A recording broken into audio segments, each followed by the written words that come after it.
आज का हमारा टॉपिक है वो है फर्टिलाइजेशन। फर्टिलाइजेशन या फिर इसको कंसेप्शन कहते हैं या फिर हमल कैद जानना।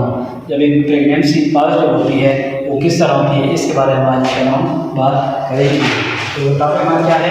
फर्टिलाइजेशन है।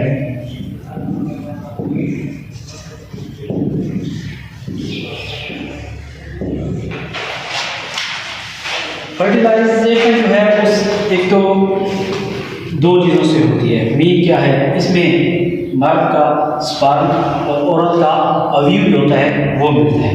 औरत का अवयव अंडा जिसको बोलते हैं वो ओवरीज उसको क्या करती है, पैदा करती है, मतलब इसको खारिज करती है, यूट्रस में आते हैं। और मर्द का स्पर्म होता है टेस्टिस से पैदा होता है और जब इजैकुलेशन होती है उसकी तो वो उसमें होता है बिजनेस स्पर्म है, लेकिन क्या होता है वहाँ पे ये होती है।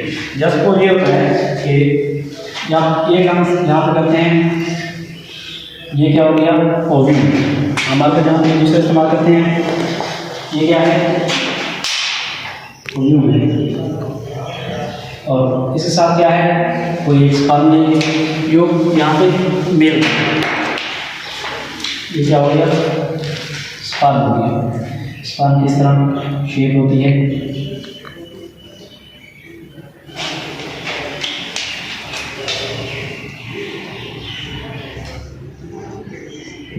ये स्पर्म।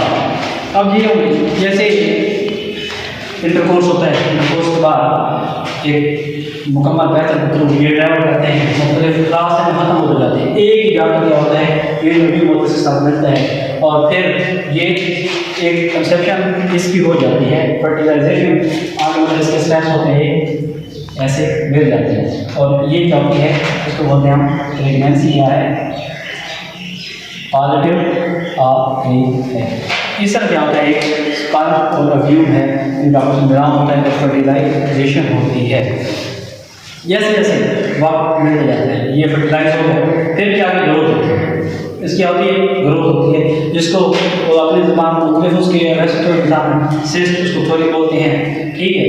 अपने और उसके बाद बच्चे की जो सिस्ट होती है यहाँ जिसके इर्द ब्लेस्टोसिस्ट लेयर्स होती हैं वो कवरिंग लेयर वो बनती जाती है साथ साथ। तो इधर उन्होंने बताया है आप लोगों की वो क्या है कि जब हमल पानी का क्या होता है बाल और दोनों का हिस्सा होता है। ऐसा नहीं है कि सिर्फ मर्द से हमल हो या फिर औरत से हमल हो।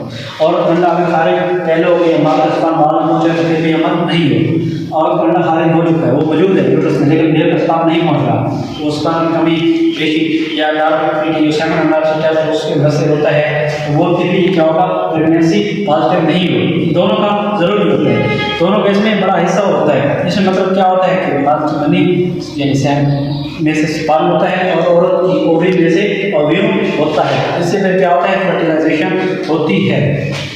आगे देखिए और से वेस्टेंटा खाने के बाद जो स्पर्म है वो उसका इंतजार करती है। अब ये वेट होता है ये तकरीबन इसका डेटा जब ये खारिज होता है, खारिज होने के बाद ये तकरीबन 12 से 24 आवर्स तक ये मौजूद रहता है यूट्रस के अंदर। इस दौरान अगर क्या है ये मौजूद वो रहता है, इस दौरान अगर स्पर्म जाकर मिल जाए इस तरह तो प्रेगनेंसी पॉजिटिव हो जाएगी। लेकिन स्पर्म उसकी जो एक मौजूद रहने की और स्टेबल रहने की सलाहियत इससे ज़्यादा होती है। जो स्पर्म है ये तकरीबन 72 आवर्स, कुछ तो इसको 5 दिन तक कहते हैं लेकिन 72 आवर्स तक ये क्या होता है वहाँ पे मौजूद रहता है। यानी एक इंटरकोर्स हुआ उसके 24 घंटे बाद अगर या 48 घंटे बाद भी क्या होता है ये ओवरीज इसको अवयव को रिलीज कर देते हैं और स्पर्म मौजूद है उसके साथ आप अंडा की प्रेगनेंसी पॉजिटिव हो जाए। और अगर अंडा नहीं हुआ उसको क्या हो चुके हैं 12 घंटे 13 घंटे या 10 घंटे हो चुके हैं स्पर्म जाकर उससे मिल गया तो फिर प्रेगनेंसी क्या हो जाएगी पॉजिटिव हो जाएगी। अगर स्पर्म फिर भी आगे मतलब पहुँच सकता है अंडा एक दफ़ा रिलीज होता है स्पर्म और जितने जब इंटरकोर्स होगा उतनी दफ़ा रिलीज होंगे कला उसकी तादाद होती है उस पर डिपेंड करता है वो कम ज़्यादा इंटरकोर्स के वक्फे से होती है। अगर आप वक्फा एक दिन रखते हैं तो स्पर्म कम होंगे, अगर आप 4 से 5 दिन रखते हैं तो स्पर्म की तादाद ज़्यादा होगी और उनमें ज़्यादा चांसेस होते हैं। अवयव क्या होता है एक दफ़ा खारिज होता है महीने में जब मेंसेस के बाद और उसके बाद जैसे अवयव भी खारिज होगा, खारिज होने के बाद ये होगा कि ये 14 से 24 घंटे के बाद ये बिल्कुल ख़त्म हो जाएगा। ये वहाँ से खाली हो जाएगा, ज़ाया हो जाएगा। और फिर अगले मंथ में आफ्टर मेंसेस ये चीज़ दोबारा रीड होगा, दोबारा प्रेगनेंसी के चांस होंगे, अदरवाइज इसके रिजल्ट के बाद कोई प्रेगनेंसी का चांस नहीं होता। इसके फिर इसको ओवुलेशन डेज भी कहते हैं, मतलब ये जो रिलीज होता है इसको ओवुलेशन कहते हैं। ओवुलेशन के डेज होते हैं, ये किस तरह होती है मैं आपको इसको चीज़ को बता देता हूँ।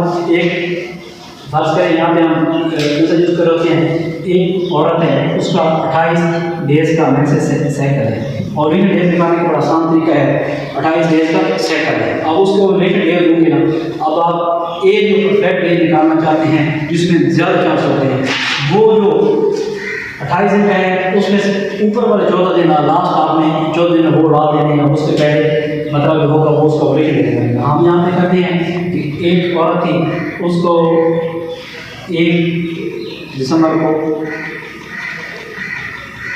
मेंसेस हुए, 1 दिसंबर को मेंसेस हुए। अब उसका नेक्स्ट मेंसेस कब होगा, ये क्या थे उसके मेंसेस डेट थी।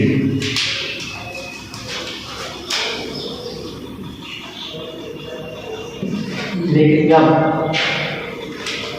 अगले इसके नेक्स्ट मेंसेस कब होंगे, 28 दिन का है ना, 1 को है तो अगले बनेंगे 29 दिसंबर। पहले आपने ये निकालना है, 29 दिसंबर आपने निकाल लिया। नेक्स्ट मेंसेस इसकी इस दिन आ गया, इस डेट क्या होगा, नेक्स्ट मेंसेस 28 डेज का साइकिल है, यानी एक बार आपने 28 उसमें जमा करना, 29 दिसंबर आ गया। अब आप इसको ओवुलेशन डेट निकालें, यानी किन दिनों में प्रेगनेंसी के चांस ज़्यादा हैं वो मैं आपको बताता हूँ। अब इसमें से आपने क्या करना है, 14 मंथ करना है हर दफ़ा, चाहे साइकिल 28 दिन का हो, चाहे साइकिल 30 दिन को, चाहे साइकिल 35 दिन को, ये 35 दिन बाद ही मेंस हो, किसी को 30 दिन बाद हो, किसी को 32 दिन बाद, जो भी।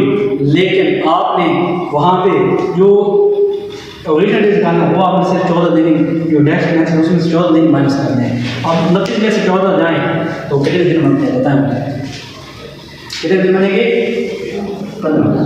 15 दिसंबर।